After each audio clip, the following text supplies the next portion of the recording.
Yes, sir. Thank you. Thanks for this great opportunity. I think it will be more useful for YPs, but I see less YPs in the room and more senior members in the room, but that's okay too. It's applicable for all of us. So what I'll do is I'll quickly touch upon one thing. I'm an engineer. I have my MBA in marketing. My specialization from IIM going in strategy management. My PhD is in innovation. So you can call me whatever you want.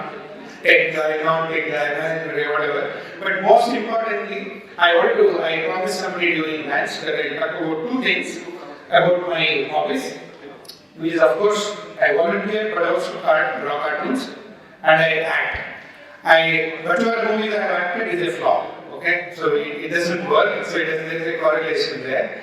The reason I do this is very different because most of us as engineers are introverts, not all, many of us. So sometimes you have to do things. One of the skills that I wanted to touch upon is that you should do things that I was telling her outside lunch was you should do things that you don't usually do. Okay? So with that, let me start. I work with a lot of companies which I'm going to share today.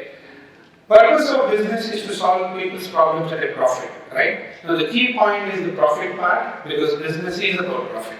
Without the business, the profit doesn't exist and the other way around.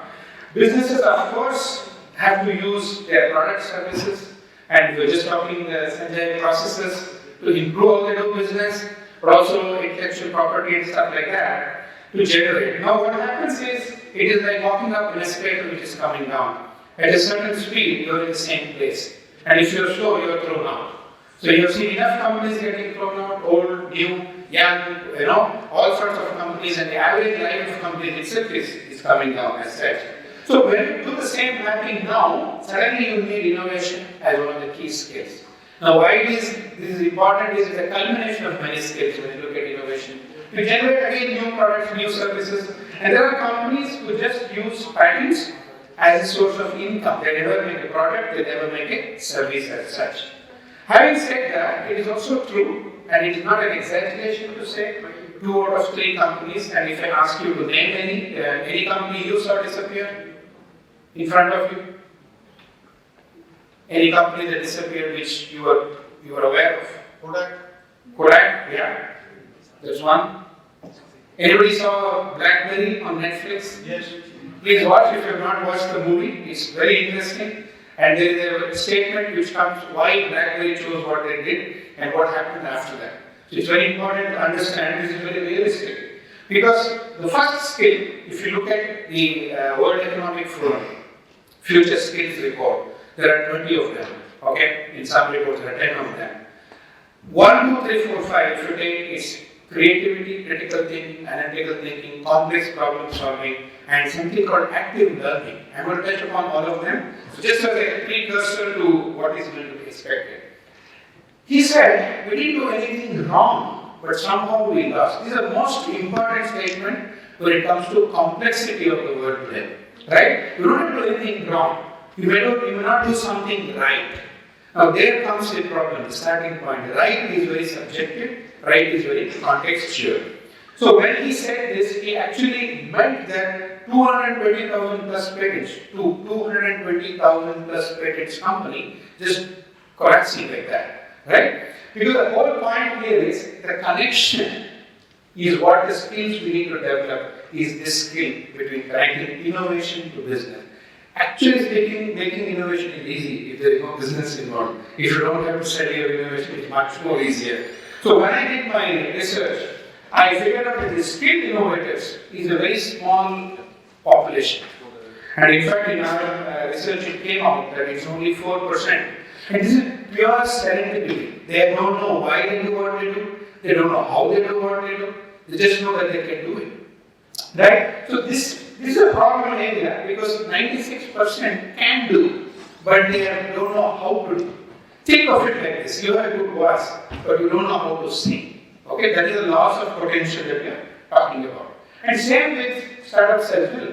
I work with startups in different countries. More or less, they are the same. About 90% of them fail. Right? Because the number one reason is they build something what nobody wants. Now this is a criminal risk.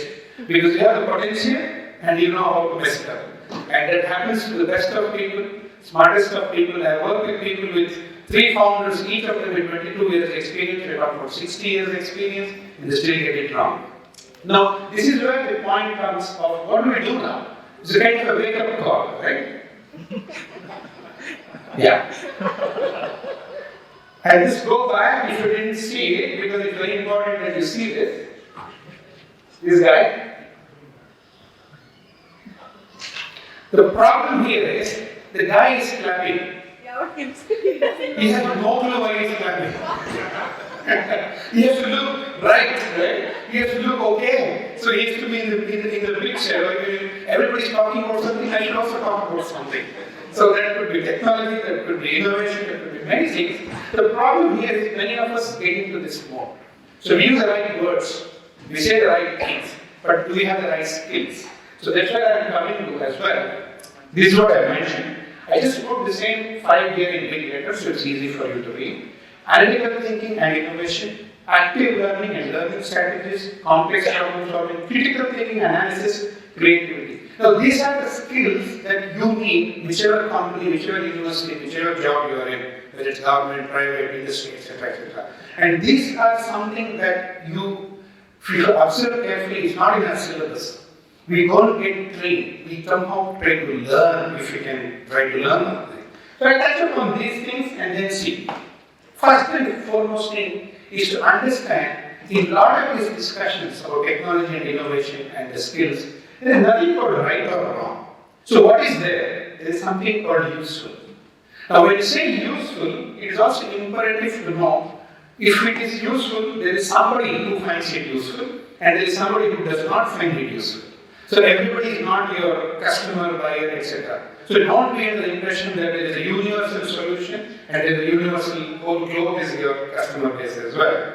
Now, if it is the case, you can impact anyway in 2 ways. Top line, so you get more money, and bottom line, you spend less money to make money. Okay? Now, the top line generally is what the customers can see.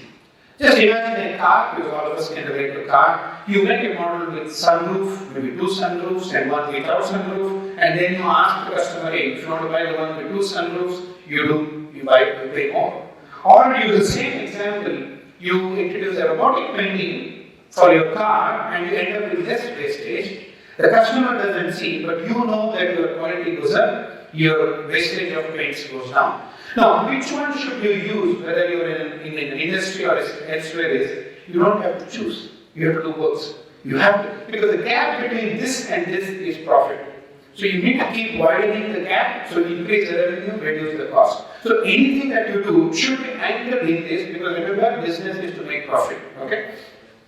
It can be in any function. It can be in any way that you can think about how you do. People sometimes have this entitlement that I'm in R&D, so hence have this crown called, innovation. No, you can be. I in companies, I work with HR.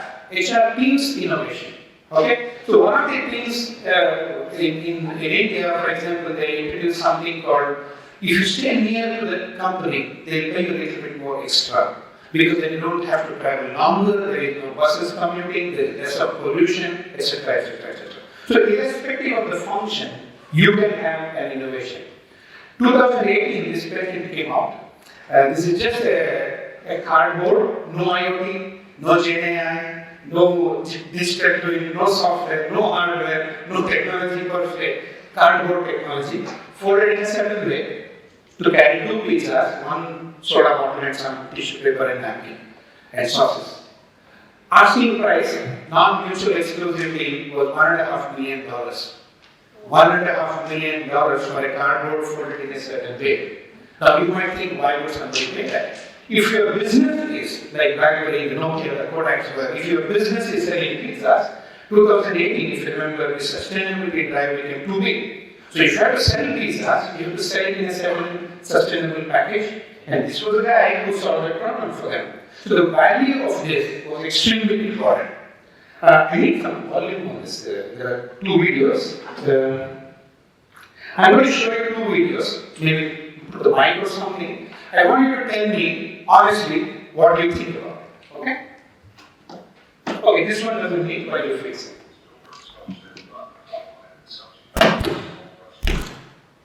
So the button of colors today is no purpose colors today with a button that on one end, the self fastened small frustrating buttons on your dress shirts, all sorts of your collar to keep it sharp, keep it from curling. So you go to that first roll, so the button probably be on your cuff, you're going to hook it with the button of color stays, and you use the tip to guide and draw the two pieces of material together.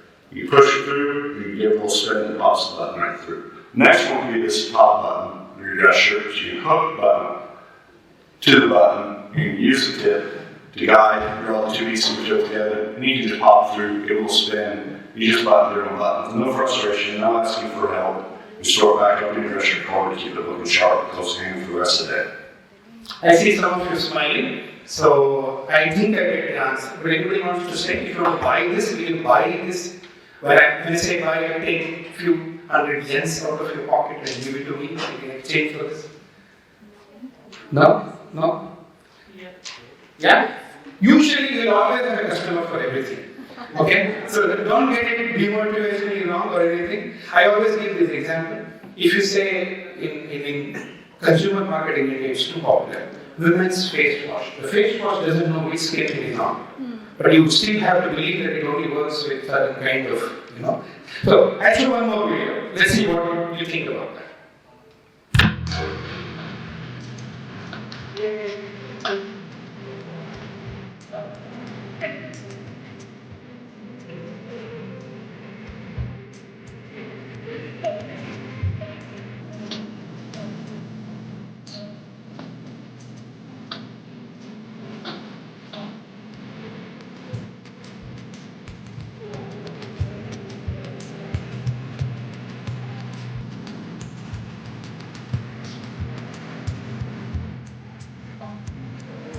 Any customers for this one? Yeah, we have more customers. I can imagine, slightly more useful, depending on where you want to use it. It is not needed, it didn't really care about it, right? Can be anything. The reason is the difference between the two. Start understanding that the value that you think of your product or service is decided by someone else. And that someone else has the money. And that someone else who has the money has all the power in the world to decide the fate of your product. However much you think it is useful, they have to think it is useful. That is skill that we need to develop, which came out from Edison's statements, which are very profound to me. I find out what the word means, then I try to invent it. I think the essence is still the same. The essence is the reason it's complex problem solving is more complex to find out what the word means. Because utility sets.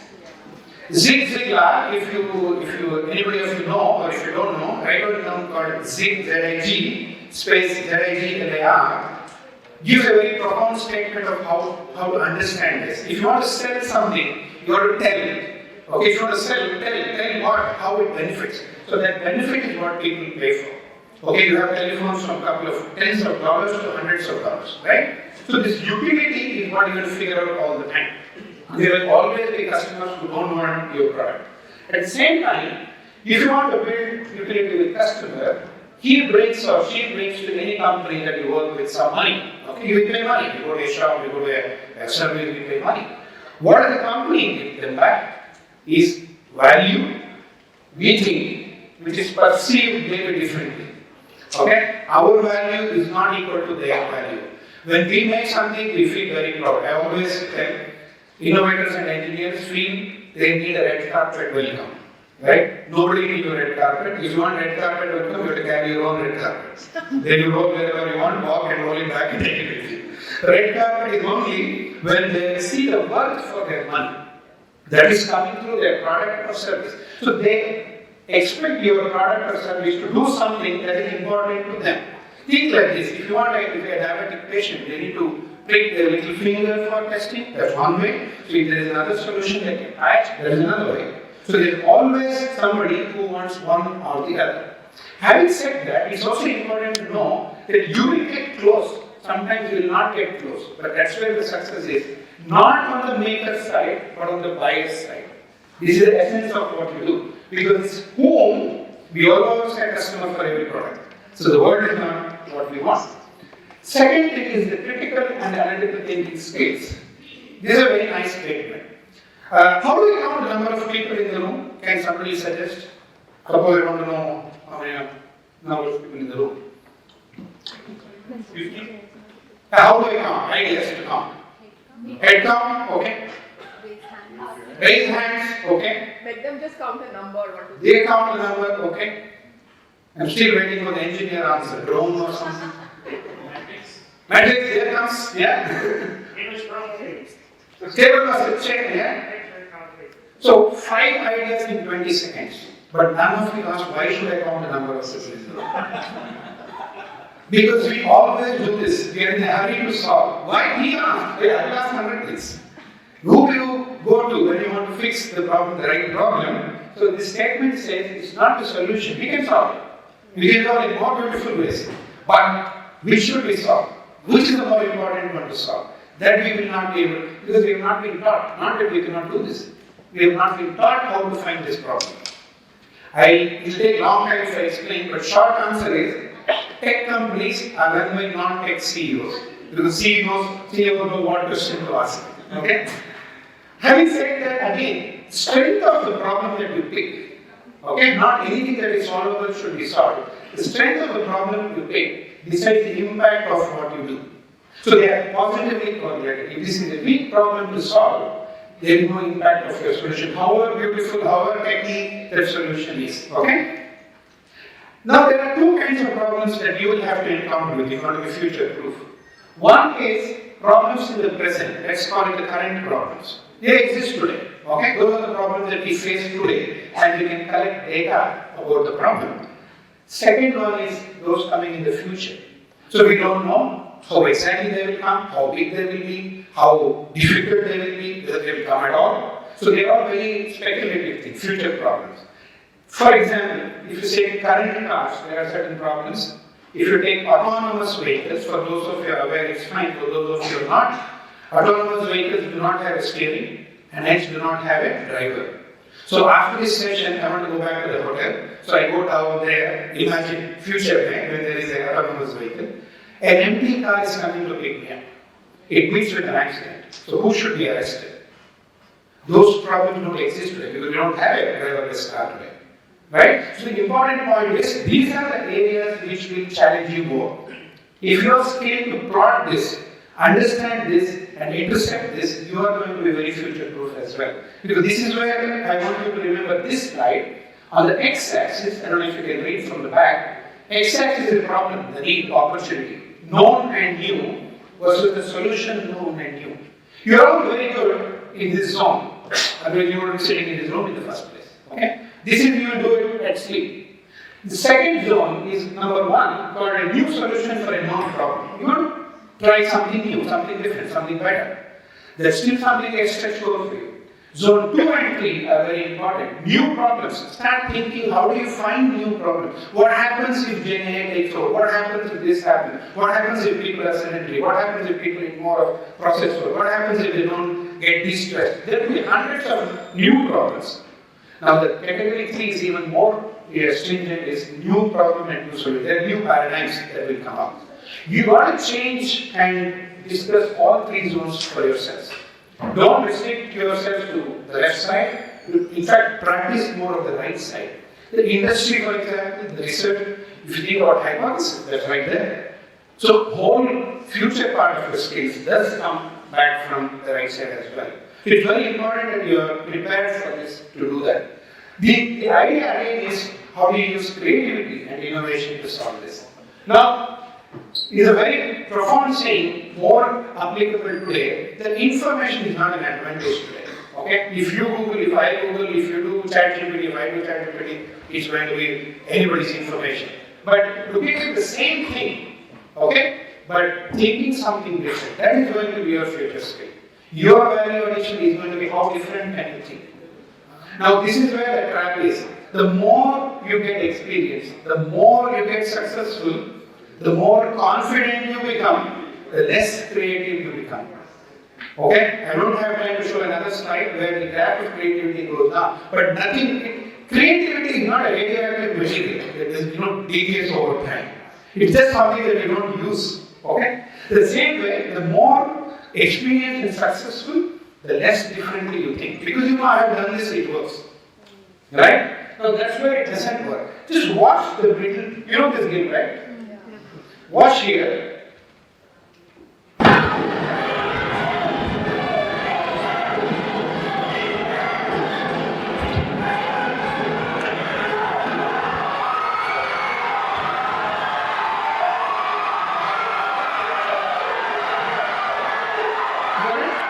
You saw it? You want to see it again?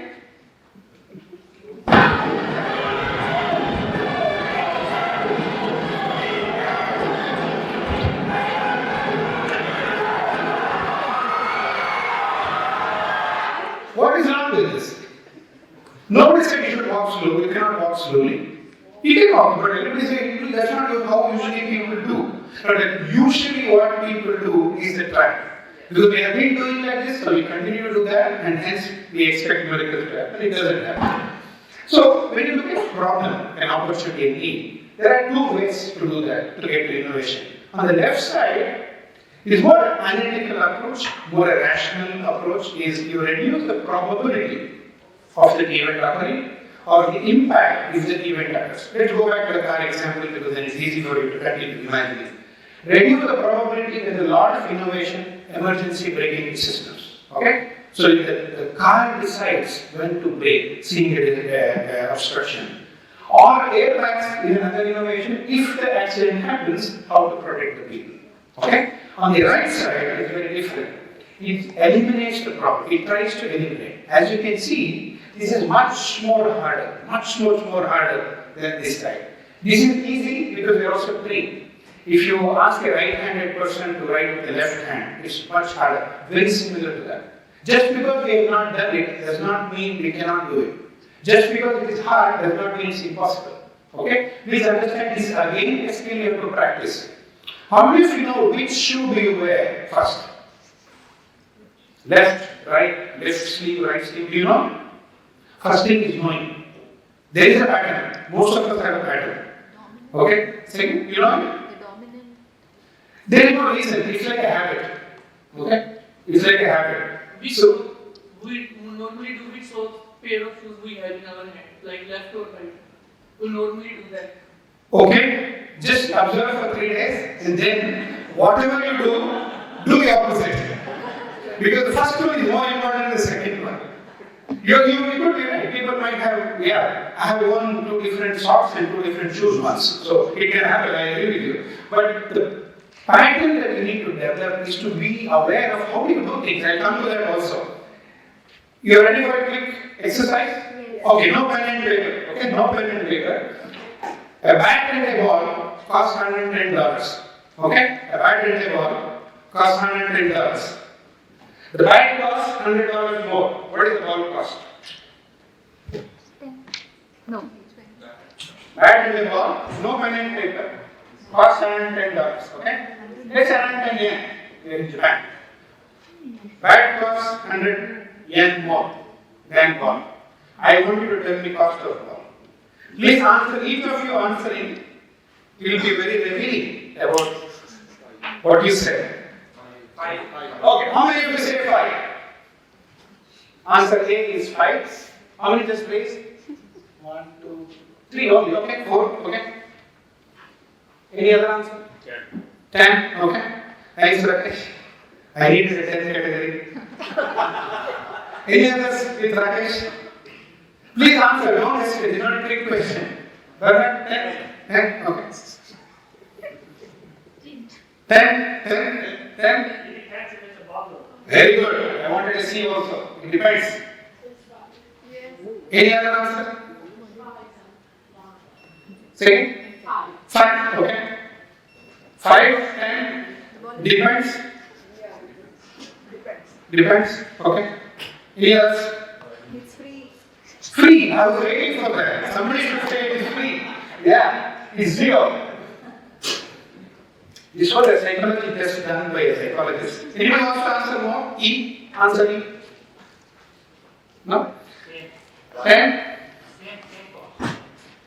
10, no? Yeah.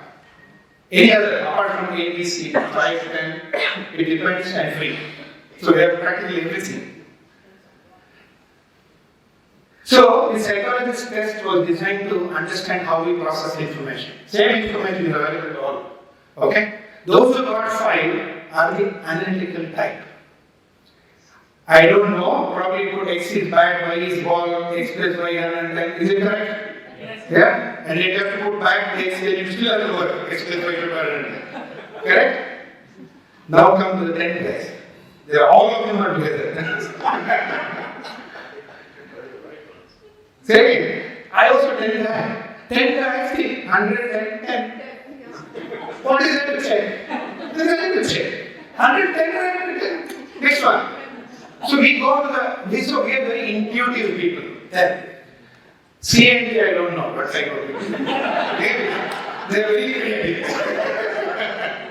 But this was a test to understand how you process. Why is this important? Because don't pair up, me and Rakesh should not pair up in everything that we do. Rakesh and 5 guys should pair up. Otherwise, the 10 guys are in La La Land and 5 guys are in Excel. So both of them don't move. Okay, you don't get something new, you don't get something real as well. The whole idea from this is, you got to exercise. What is your strength? And you should know your strength as well. This is a very nice audio which I want you to listen to. Why things are not obvious and why complex problem solving helps.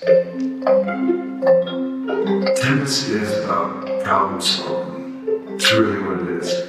And you can't problem solve unless you have the ability or the empathy to perceive all that's around you. The more you understand what the problem is through other people's lens, the more you can solve for people in life and in business. Boris Becker, for example, who beat me the first 3 times we played because it served something, a game I'd never seen before. Well, I watched tape after tape of him and stood across the net from him 3 different times. And I started to realize he had this weird tick with his tongue. I'm not kidding, he would go into his rocking motion, his same routine, and just as he was about to toss the ball, he would stick his tongue out, and it would either be right in the middle of his lip, or it would be to the left corner of his lip. So if he served in the deuce court, and he put his tongue in the middle of his lip, he was either serving up the middle or to the body. But if he put it to the side, he was going to serve out wide. The hardest part wasn't returning serve. The hardest part was not letting him know that I knew this. So I had to resist the temptation of reading his serve for the majority of the match and choose the moments when I was going to use that information on a given point to execute a shot that would allow me to break the match open. That was the difficulty, of course. I didn't have a problem breaking a serve. I had a problem hiding the fact that I could break a serve at will because I just didn't want him to keep that tongue in his mouth. I wanted to keep going out.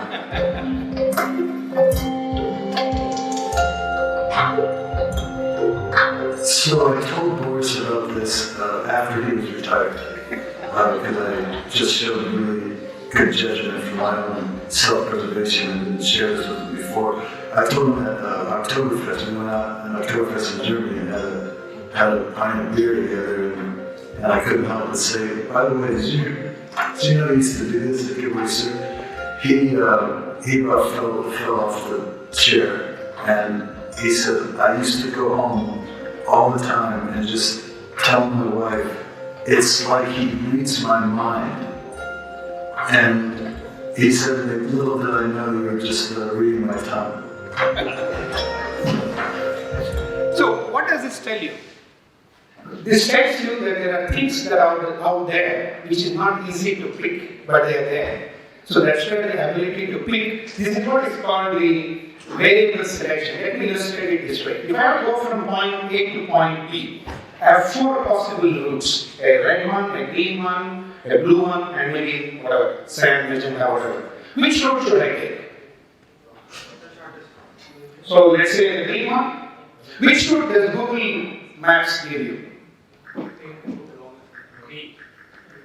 Fastest, shortest, whatever. Which one? Depends on other factors also. Yeah, it pops up. The first route it says fastest. Okay. Now, if you were to solve the problem, what route would you recommend? To make a new road, New road. straight line. Why do you do that? Because I can see there is a shortest path other than this. So, when you have to solve a problem, you have to think like this. If it's a cost, I take a certain route. If it is comfort, suppose somebody has broken their back, I take another route. Somebody is in a hurry, somebody is low on fuel, it all depends. And depends on what? It could depend on anything, what the customer wants. It could be I am going with someone special and I want to find a route that doesn't exist. So I can keep going and driving, get lost somewhere. So the whole point is if you don't know what you're solving for, it's very difficult to be successful in what you solve. Because there is no reason why the other person will appreciate that. So the second track in the same process is using technology. So technology is a track that will exist with us for a long time. Because if you focus on technology and not on the benefits, then we have a problem. When I was vice president in a company, this is my turning point or my innovator's life. I want to share with you. I was asked to come with a technology product for the home. So we chose kitchen and we chose induction cooktop as the product to innovate. So I'm talking about 10 years ago almost, where IoT was at its peak. So I innovated an induction cooktop which could be controlled by a mobile phone. Okay? So I was very excited. 10 years ago IoT was at its peak and my prototype with phone was working. So I took it to my mother, she is my relative. I prototype, right? It was packed in a box. Thermocol everywhere in the home. She was pregnant waiting because of not I'm a baby, but I'm a son. So then I plugged it in and everything. She was on my right side. I opened everything. Then I fiddled around with my phone and for a few seconds, from good 1 minute has passed. Then I pressed something and the LED switched on the cooktop. I was excited. Yes. They said, very disinterested. So I asked, did you see it switched on? They said, yeah. So what? He said, what do you mean? You were standing in front of it for the last 60, 70 seconds. You would have switched on long ago. Oh, he said, okay, now my ego is hurt. Okay? A PhD is getting trashed now. So I said, I was traveling to China for a fair 2 days later. So I said, I can switch on from China. She said, why? Why have to make a call and you to China and you can switch it on? Take the damn thing away. So it's very important that what I think is high-tech, low-tech, it doesn't matter. The benefits matter. A gorilla has technology on this phone has no value. Unless I tell her if you drop it won't break easily or if you rub it won't scratch easily. The benefits is understanding and imparting the benefits. That is the connection to your customer, not your technology. Technology is a carrier. That's the pipe. But what is in the pipe is more important as such. So, same thing, if you do AI, because it's a very trending thing, if it helps us improve detection of cancer, which goes up from 80% to 99, 98, 99%, that is the value of technology. Not this, but what it does to the benefits. Now, active learning is another piece. I wanted to share this with you. I think I told my lunch mates as well. X-axis is what I know, what I don't know. Y-axis, I know, I don't know. So how to read this is very simple. I know what I know, you will be efficient. And you are. That's why you are here. I know what I don't know. What do you do? Talk to the walking books, mentors, and understand what is it that you know about you that you don't know about yourself. I know what I don't know. It could be yourself, it could be topics. I know I don't know Gen AI. I know I don't know AI. I know I don't know XYZ. The other category is I don't know what I know. Right? There you can ask coaches to help you. My boss told me very long ago that, hey, you are very good in organizing things. I did not know about that myself. I don't know what I know. Again, it could be topics. The only category you should not be here permanently, but very transitorily, is I don't know what I don't know. And you can be happy here. It's a very happy zone. Okay? The people will not disturb you and you will disturb yourself. Okay? But you also don't know why you're happy. So it's a very important zone that this should be a point where you decide, okay, I don't know how to erect an electric pole on the street, but I don't want to know. Okay, put it aside, go to the next one. Not that you should know everything, but you should know what you want to understand, what you know. Because active learning, nobody is going to tell you what you should know. You have to constantly figure out, that's why I said it's equally applicable for YPs and even for us, that you should completely adapt. I'm in the space of innovation for 20, 25 years now. I consult with all the companies. Now with Gen AI, I have to adapt what I know, what I don't know, how it helps, what I should know, how to apply Gen AI innovation as well. So that's where the learning strategies come for sure. Right? So this is the only thing I wanted to warn you that don't stay here for too long. Either you decide you want to do something about it, and you decide not to do something about it. Right? This we did already, so I will skip this please. Now, you have education, you have experience, you have expertise, but there is a fourth E. Education will give you a lot of possibilities. Let's say education is how you fix screws. Experience is I've been fixing screws for 10 years. Expertise, I can fix screws in the night dark also. Okay? That's your. But most important is exposure. Exposure gives you the zone where you don't know what you're doing. I met someone, I met Bernard, I met Rakesh, I met XYZ. I know what they're doing and I can understand that I don't know that. I met a startup company a year ago and they said, hey, you know what? There is a new startup. What are they doing? They're doing digital vaccine. Very scary. Vaccine works on physiology level, right? You inject something little bad and the whole body reacts. Digital vaccine is on psychology. They make you believe you have HIV, they make you believe you have H1N1. Then you start to react. Now it's a software thing, and software has prone to bugs. Okay, I leave it there. So the whole idea is exposure makes you realize what you don't know. So talk. 4:15? Is okay? 10 minutes? How much Is okay? Okay, sure. Maybe I'll give you, 15 minutes. So, exposure is super important, is to meet people whom you don't meet regularly. If you are a biotechnologist, don't talk to biotech only, talk to finance people, talk to somebody else, Air Force, radar, defense, you don't know space. Whole idea is your exposure gives you new thoughts, new possibilities of what you want to do. The other skill in the same thing is to understand how you can do triangulation. You hear a lot about database decision, database analysis, etc. First and foremost, understand what the data does not say. Start there. Okay? Most of the times we read what we want to read in the data. Okay? And also see if you torture the data enough, it will tell you what you want it to tell you. So don't do that. You understand what it says, but before that, what it doesn't say. The data might not be for Southeast Asia, the data might not be for engineers, the data might be for 30 years and below. Whatever you're trying to see the data part. And the last one, don't forget your feel. Your intuition on things is based on your experience and understanding. So you got to bring in this triangulation all the time. There will be no correct algorithm for this, but you should understand have you put in all three? Have you put in all the three elements into your analysis as such? Now the last piece is this.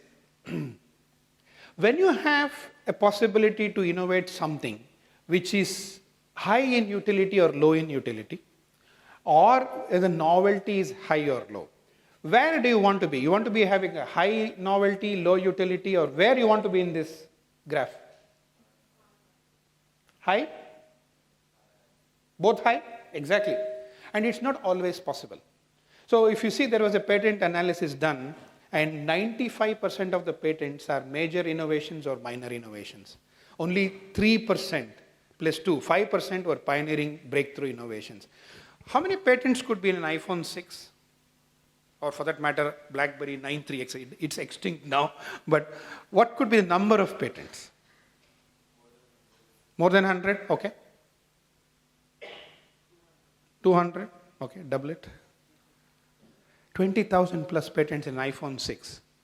Now, nobody has said that it is all from Apple. There are a lot of people that, like you and me, have done this. How do you kill a rat, by the way? Rat? How do you kill a rat? Rat poison? Rat trap? Glue? Dunk it in water? Maybe. I'm scared to go to swim now. Maybe 10 ideas like this. But there are 108 patents how to kill a rat. I don't know what the other 100 say. So the point here, there are 47 patents for trousers. They look anything like but a trouser, if you see the drawing of the patent. Okay? That's the scary thing about patents we were just discussing. The whole idea of, sorry?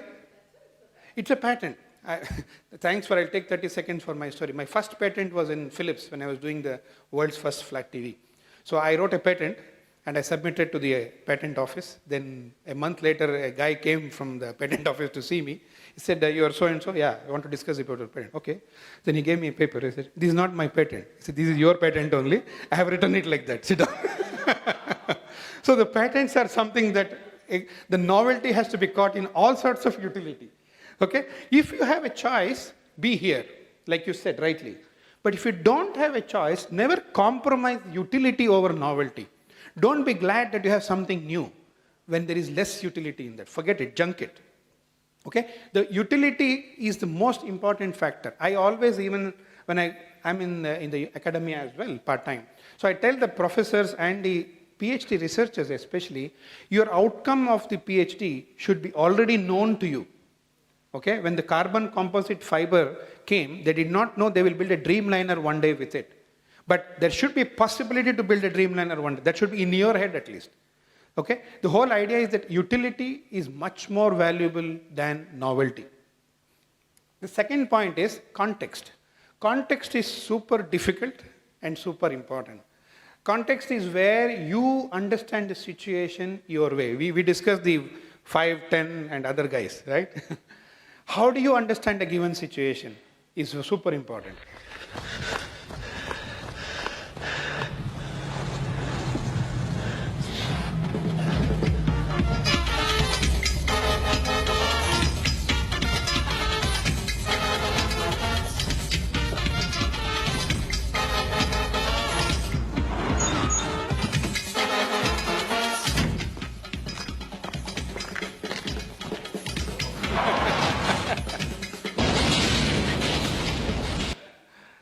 So this guy, I pity him, he has a problem he didn't have 3 seconds ago. Just 3 seconds ago he was fine, everything in the world was fine. The guy who was away, walking away from him, what is his state of mind? Triumph. He said, I did something today. I've done, yes, I did it. What is the problem in this whole setup? Just ask, sorry? They'll ask you, bring that guy first. So what is the message that you want to take from this? It's very important to validate your assumption. It's super important. You could be super confident, but just still ask that why and so what, so that you can get to know that it is indeed so. Okay? It's very important that you don't skip that step. This is a skill. Because when you're confident, you bypass that. When you're in a forest, a cheetah is attacking, a tiger is attacking, you will not take your calculator and say it's coming at 3 meters per second. You don't do all that. You just do something, right? That is where you got to, that is the same, your advantage is your disadvantage. So when you're in a mode of understanding what has to be done, you have to be super critical of yourself. That is by asking those questions, why and so what as well. Now, this is where you have to understand that when you do this, I used to work for Volvo, I was heading innovation there. Our CEO used to tell openly that partnership is the new leadership, because there is no time for any of us, however smart we are, however big we are, however powerful we are, we don't have the time to find every solution ourselves. So you've got to work with each other. This is a skill which we are not taught. How do we work with, especially engineers, if we leave us alone, we are happiest. Right? Just don't talk to me. I will come and talk to you when I need to talk. No, that's not partnership. That's not collaboration. You relate to that? Some of you? Because we are like that, right? We want to be thinking more. But collaboration is understand. That's why exposure is important. Whom should I collaborate? Okay, today with LinkedIn, you can know anyone on earth with 2.5 levels. If you want to know Bill Gates, I know someone who knows Bill Gates, which used to be 6 levels earlier. Okay? So the important thing is, how do you build this? Somebody was talking about networking. Networking is super important because then you know someone who knows someone. Okay? That's the most important thing to do as well. It is also, what are you as a person? When we talk about people and when we talk about business, you still have to understand, still trust is the most important thing. Trust is the basis after everything that you do, whether you say yes or no. Whether it's a brand, whether it's a business. So it depends on 2 things. How you decide. What is your decision-making process? When I go to her, I know this is how she will decide. It may not be favorable to me, but I trust her process. That is what you are. And the second phase is how you act. Saying what you do, doing what you say. That is the essence of professionalism. So you can be predictable and you can be reliable. So this P and R decides who you are as a person. This is a skill because when you have two resumes which look alike, I will go for the person who is more P and more R, who is more predictable and more reliable, who is more trustworthy than not, because the rest of it will fall in place. Especially in the startup world where I lead a lot of startup discussion, maximum 50% is about content. Other 50% is just, how they respond. For example, there was a guy who was very weak kind of a thing. He said, with this idea, we're going to change how the world lives. I said, first you get some energy, then you change the world. Okay, because this needs a lot of energy to change the world. So this is how you act. This is how you decide. And engineers again, I've seen it since I'm saying it, not all. You ask them that they don't know. They will say, never say I don't know. That's not important. It is important. That's why I'm asking. More than the fact, I want to know how you respond to criticism, how you respond to instigation, how professional you are to take feedback.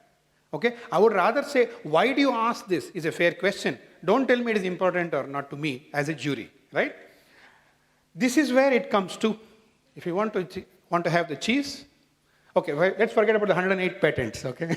They said this one lived. When this lived, what are the things that you need to take care to get there? If you want to hit the bullseye of the dart, you have to throw the dart. You cannot be safe keeping the dart in your pocket. This was my last slide.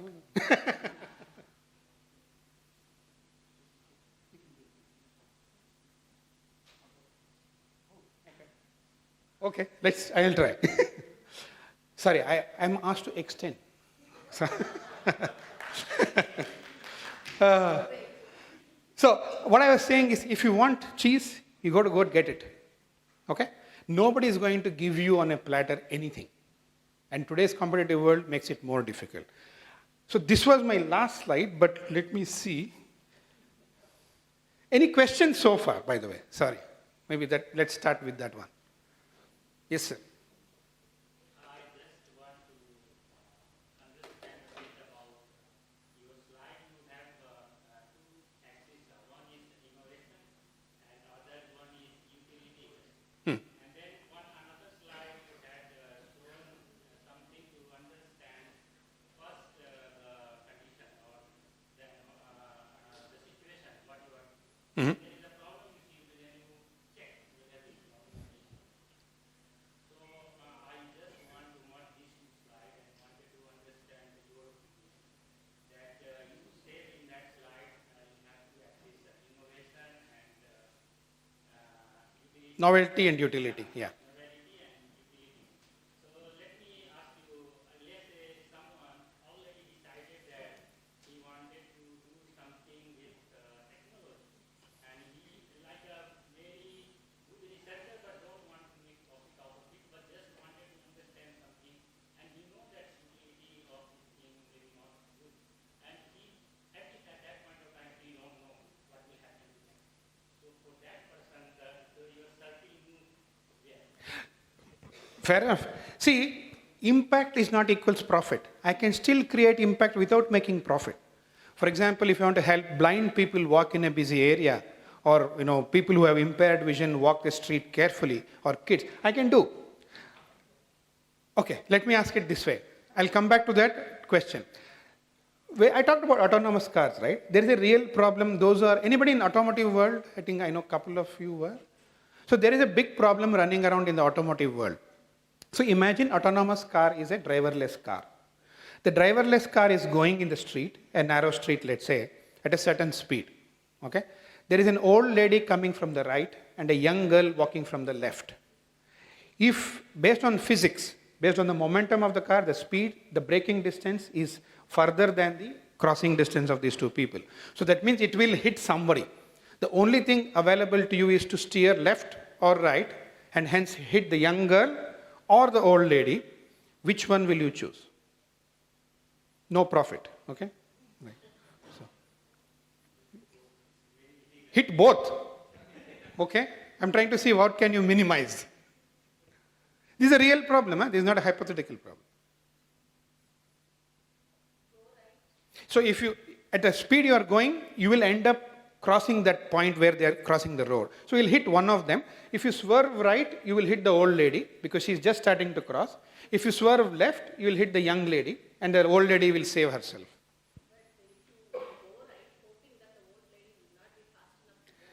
By the time you go, both will be in the middle. So you have to turn left to minimize the damage.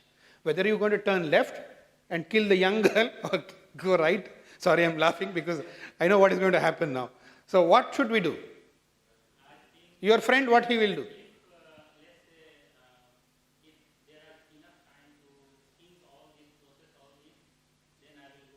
There is nobody in the car, autonomous car.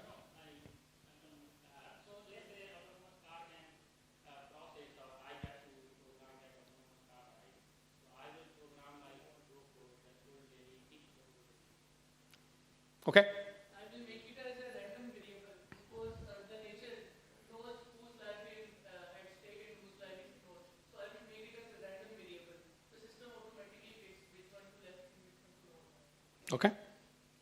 Yep. Depending on the place, the location of the people, we can train the model to hit at the center so that it has more area to get and least damage on the person.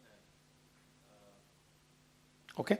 The possibility if you don't swerve is you hit both because of the braking distance. So braking distance is, okay, when your car is moving at a certain speed, if you apply the full brake, there is a distance before which comes to zero.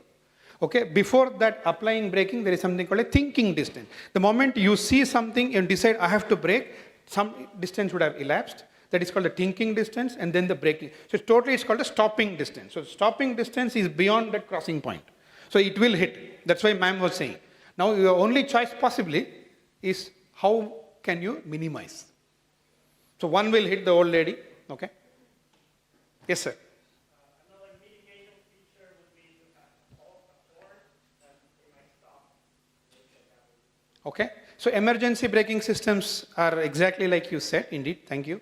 But it will not overcome physics. The weight and speed are true parameters. Difficult, right? Future problems are difficult. Yes, ma'am. If we can? Huh. Yes. Yeah. To minimize the impact. Possible. But which will you choose? We hit both.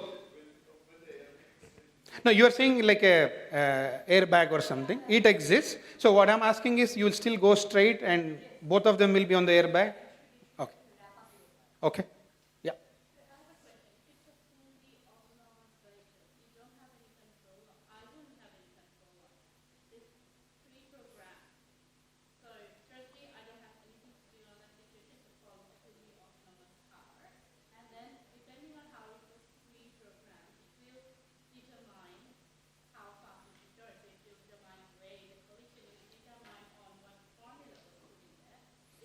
So I'm asking what formula should we put in? You're right. Previously, because at that point we don't have any control. We have pre-trained. That's fair enough. See, that is why I'm asking you to think. The ones that we have today are much more manageable. Ones that can come up. It may not even come up, this problem. For example, I talked about meeting with an accident before it coming to pick me. They will not put me in jail because I was not in the car when the accident happened. They cannot put a car inside a cell. What purpose does it fulfill? So they have to do something new which we don't do today. So in this case, one case is you hit the old lady, one case is you hit both but cushion their fall. What else?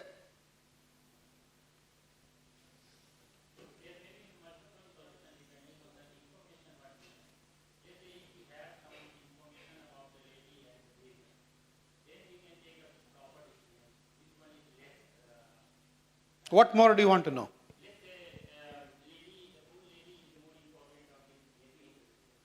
That's what my question is. Actually, that's the question. That's exactly the question. So, okay, go ahead.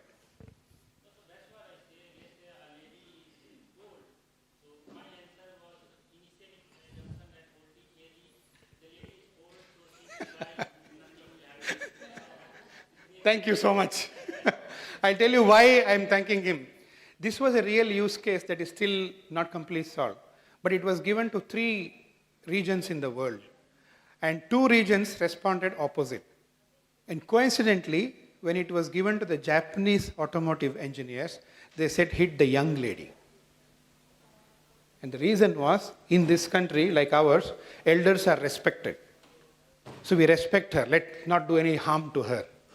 And the Europeans were quite opposite. Old hag, done with her. Let the young girl live her life. It's a philosophical difference. You cannot say something is right or wrong. Yes, ma'am. The only thing is, the only unimportant thing is the car. Yeah. So put a bomb inside. Possible. That's why creativity. How much you got, ma'am? 10?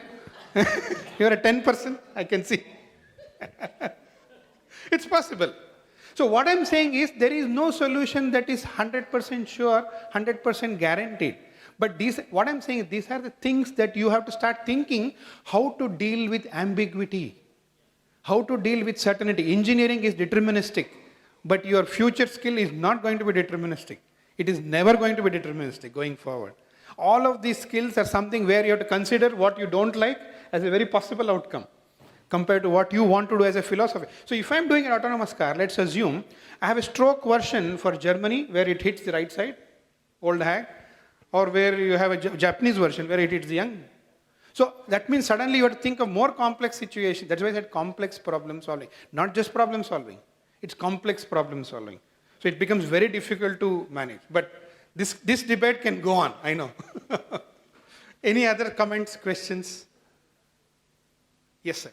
I have a question regarding innovation, sir. Sir. Tell me that innovation is something that we do other than different. So anything which I think is already being done, and sorry to say, Chinese have made everything. Like think of any product that I will made, it's already on Alibaba or Amazon. So I just want to continue thinking innovation while the friend, any person like me, he just buys that thing and sell it other place. He makes more money than me. Yes. So I think there is a limit of innovation. 1900s, I don't know, Rakesh might know. The US Patent Office said whatever has to, 1900s, almost 130 years ago, 125 years ago. They said whatever has to be innovated has been innovated. I think more than 1.5 million patents have come after that. So there is never say everything is done, number one. But copying is a different monster altogether. I am completely with you. If you don't have your ability to protect what you want not to be copied, then you have a very different issue. That's a very different monster, which like Apple and Samsung keeps fighting. That's a very different kind of thing. But that's more about how you monetize your innovation than coming up with it. So that's the reason why non-tech are CEOs are Absolutely. Absolutely. They don't have that attachment, they have a detachment. Yeah, very good point. Yeah. Yes. I think that novelty is very obvious for us, but the utility is not obvious always. So how do you estimate the novelty in higher order? Yeah, it's a super important question because actually we can be more fluent with novelty and be more natural with novelty, but we're not natural with utility. Utility is seen from the opposite side. Okay? The guy with the button, the way he is presenting, he is confident that how are you living your life without my product. But none of us want to buy that product. So validation of your innovation is a super critical thing. The most important thing is when you do validation, do it with the right target segment and listening when they say, I don't like this in your product. Because we don't like negative feedback. We want to get on with it and have our way. But that openness and keen, I was in Volvo, we were solving a problem with the trucks in mines. So I was trying to say, mines are very dusty, so I wanted brighter lights in the tail lamp. Okay? That was my novelty and my utility, not perceived value, my value was brighter light is good. So I met the customer, actually it was a coincidence. I met the customer in a customer meet, just casually socialized the idea with him. I want to make your life brighter. He said, all the tail lamps are in my office, in the office room. They are not on the trucks. And I'm going to make it brighter. So I was a bit shocked. I said, what happened? He said, in my mind, The tail lamps are hitting in because mine is not a controlled environment. There can be rock here, there can be down there. So it's going to be hitting something and tail lamps are getting broken. And tail lamps are expensive to replace because it is the whole thing. So if you're getting it damaged, I'm putting it back in the room. So if you make it brighter, my room will be brighter. So if you want to solve something, what is useful to me is make them not to break. So I shifted my focus from brighter to a flappable tail lamp. So when I hit something, it is not rigid. So when I hit, it moves. So it doesn't break. So utility is always what the buyer tells you, not what we think. Okay? I think we stop here, Ashwini. You good? Okay, thank you so much. This is my. Thank you. I'm on LinkedIn. If you want to connect, we'll be happy. Thank you so much. Tomorrow.